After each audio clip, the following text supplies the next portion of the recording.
ఉన్నాడు కాబట్టి ఈయనది మనం తెలుసుకోవాలని చెప్పేసి ఒక లేఖ రాస్తారు.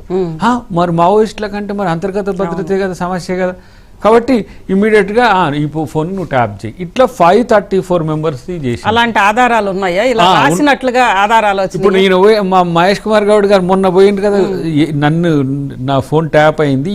ఎట్ వాట్ బేసిస్ అంటే ఆయనకయా నువ్వు అట నక్సలైట్లకు భోజనం పెట్టినవాట, పెడుతున్నవాట కంటిన్యూస్గా, కాబట్టి మరి నీది నిరంతరం నిఘా ఉండాలి కాబట్టి నీది మేము చేసినాం. ఇట్లా మా ముఖ్యమంత్రి గారు అప్పుడు పిసిసి ప్రెసిడెంట్గా ఉన్నారు, వారు ఒక కారణంతో ఇంకో కారణంతో ఇట్లా వాళ్ళు అనుకున్న వాళ్ళని అందరినీ, ఇప్పుడు ఫర్ ఎగ్జాంపుల్ మీకు ఒక కంపెనీ ఉంది, మీరు మాకు పార్టీ చందా ఇవ్వాలి, పార్టీ చందా ఇవ్వడానికి మిమ్మల్ని బెదిరించుడు ఏకంగా చేసి మీ ఫోన్ ట్యాప్ చేసి మీదేమైనా అక్రమం ఉంటుంది కదా, దాన్ని ఆ బలహీనతను బేస్ చేసుకొని ఇప్పుడు దాదాపు కేటీఆర్ వచ్చిన ఉద్దేశం ఏంటంటే 1200 కోట్ల రూపాయలు మీ అయినాయి కదా, పలాని శ్రీధర్ బాబు దగ్గర నువ్వు ఎందుకు బెదిరించి అడిగినావు, లాస్ట్లో ఉన్న కంపెనీలు కూడా ఇచ్చినాయి వాళ్ళకు.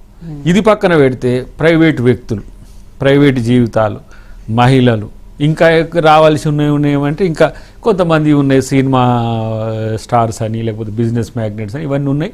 ఇప్పటికి వాళ్ళు చేస్తున్నది ఏంటంటే ఎవరి ఆధారంతో ఏ పేరు వస్తే ఆ పేరుకు నోటీసులు ఇచ్చేసి పంపిస్తున్నారు, 161, 162 అవే. నేనేమంటున్నంటే మీరు సాక్ష్యంగా వస్తుండ్రా లేదంటే బాధ్యులుగా వస్తుండ్రా. సాక్షులుగా వస్తే పలాని ఎక్స్ చెప్తాడు, సార్ నన్ను పలాని కేటీఆర్ ఇట్లా బెదిరించింది సార్ అని అంటే కేటీఆర్ని విలువ, పలాని హరీష్ రావు చక్రధర్ గౌడ్ ఇష్యూలో ఏదో ఉంది ఆయనను విలువ. రేపు ఇంకెవరైనా వస్తారు, అది కేసీఆర్ వస్తాడా ఇంకెవరు వస్తారా ఉన్నారా లేరా అని పక్కన పెడితే వీళ్ళు చెప్పిన పేర్లను పిలిస్తే పూర్తి స్థాయి సంగ్రహమైన ఒక మనకు ఎంక్వైరీ రిపోర్ట్ వస్తుంది కదా, దీని తర్వాత కదా నిర్ణయం తీసుకోవాల్సింది. కక్ష సాధింపు, రాజకీయ కక్ష సాధింపు, దీంట్లో రాజకీయ కక్ష సాధింపు అంటే ఇప్పుడు అజితమ్మే కంప్లైంట్ చేసింది, సార్ నా ఫోన్ కూడా ట్యాప్ చేసి నువ్వు మహా టీవీలో వచ్చే వార్తలు పూర్తిగా నాకు అనుకూలంగా రాకపోతే నీ టీవీని మూసేస్తా అని కేటీఆర్ హరీష్ రావు ఇంకా లేదో ఒక గోస్ట్ ఒక వ్యక్తి అడుగుతాడు, కంప్లైంట్ చేస్తావు కదా, ఇప్పుడు పోలీస్ కన్నా చేయాల్సిందే కదా. ఆ పరిస్థితులు ఉన్నాయి. ఇప్పుడు ఇదంటే పక్కన పెడదాం, కవిత నేరుగా ఎవరు కవితమ్మ, కేసీఆర్ కూతురు, నా భర్త ఫోన్ కూడా ట్యాప్ చేయాల్సి వచ్చిందని అన్నది. దీనికి సమాధానం ఉందా? ట్యాపింగ్ ఏంది ఎవరైనా చేస్తారు, మనోడు అంటాడు కదా, ఎవరైనా చేస్తారు, ఒకరిద్దరు ఏమైనా చేసిరేమో పోలీసులు, మాకేం సంబంధం, పోలీసు వాళ్ళు చేసే ట్యాపింగ్ నీకెందుకు చెప్తారు, మనకెందుకు చెప్తారు, సిట్ ఎందుకు వస్తుంది? పోలీసు వాళ్ళు చేసే ట్యాపింగ్ సీక్రెట్గా చేస్తారు, వాళ్ళు ఎవరి నిఘా పెట్టి. ఇప్పుడు సమ్ ఎగ్జాంపుల్ ఎవడో వచ్చిండు, ఒక అంతర్జాతీయ తీవ్రవాది వచ్చిండు, లేదంటే మా దగ్గర తుంగతుర్తిలో ఇంతకుముందు ఇద్దరు వచ్చిండ్రు, అక్కడ ఎన్కౌంటర్ అయింది చూసిండ్రా, అట్లా వచ్చినప్పుడు వాళ్ళ ఫోన్లు నేరుగా ఫేస్ టైం కాదు, ఏ పరిస్థితులలో కూడా మనం దాన్ని నిఘా పెట్టవచ్చు. కానీ ఇలాంటి ప్రైవేట్ వ్యవహారాల్లో మీరు చేయడమే కాకుండా అకృత్యాలకు తెగబడి చాలా ఉన్నాయి, కానీ ఇప్పుడు మనం మాట్లాడాల్సిన అవసరం లేదు, రేపు వచ్చినప్పుడు మనం మాట్లాడదాం.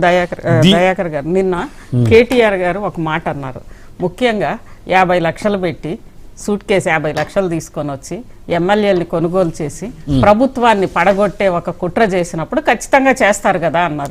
అందులో 1952లో జవహర్లాల్ నెహ్రూ గారే ఇది స్టార్ట్ చేశారు.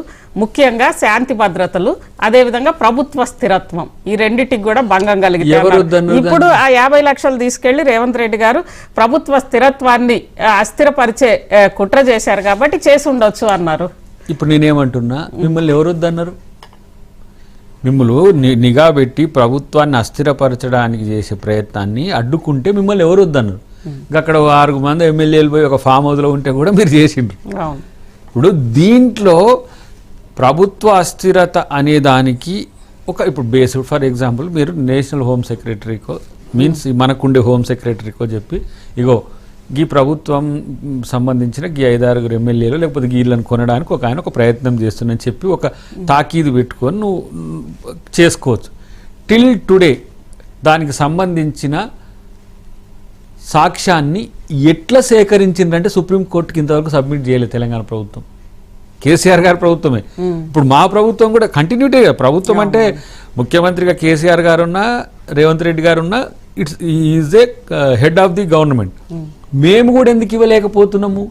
మీరు ఏ ప్రాతిపదికన మీరు ట్యాప్ చేసిండ్రు, సమెక్స్ ఇట్లా చేస్తుండని, ఈ కెమెరాలు పెట్టేట్లా ఇదంతా సెటప్, ఇదంతా ఎవరు దానికి సమాధానం లేదు. అందుకని ఇప్పుడు ఆ కేసు కూడా వెనకబడిపోతున్నది. నేనేమంటున్నా అంటే ఈ కేసులో కాదు, ఏ కేసులోనైనా దేశ భద్రతకు సంబంధించిన ఇతరాత్ర ఏదైనా కూడా ఎథికల్గా చేయాలి. Ethical hacking is there. హ్యాకింగ్తో పాటు ఎథికల్ హ్యాకింగ్ అనేది మనం ప్రభుత్వ పరంగా చేయొచ్చు. ఇప్పుడు మీకే ఆపద వస్తే కూడా, మీకే సోర్స్ ఉన్నా కూడా ప్రాణాపాయ స్థితిలో ఉన్నప్పుడు మిమ్మల్ని మీరు కాపాడుకోవడానికి చేసుకునే దాన్ని కూడా సుప్రీంకోర్టు కానీ హైకోర్టు కానీ కాదని, అది రాజ్యాంగబద్ధం అది. కానీ దీన్ని బేస్ చేసుకొని ఫలాని మల్లయ్య వాళ్ళ ఇంట్లో ఏం జరుగుతుంది, ఫలాని ఎల్లమ్మ ఇంట్లో ఏం జరుగుతుంది, ఫలాని సినిమా వాళ్ళు ఎవరెవరితో కాంట్రాక్ట్, మీరు వీళ్ళతోనే సినిమాలు తీయాలి, లేకపోతే వాళ్ళతోనే పనిచేయాలి. ఇప్పుడు ఒక క్రెడిబుల్ లీడర్ ఉంటారు, ప్రతిపక్ష నాయకుడు ఉంటాడు.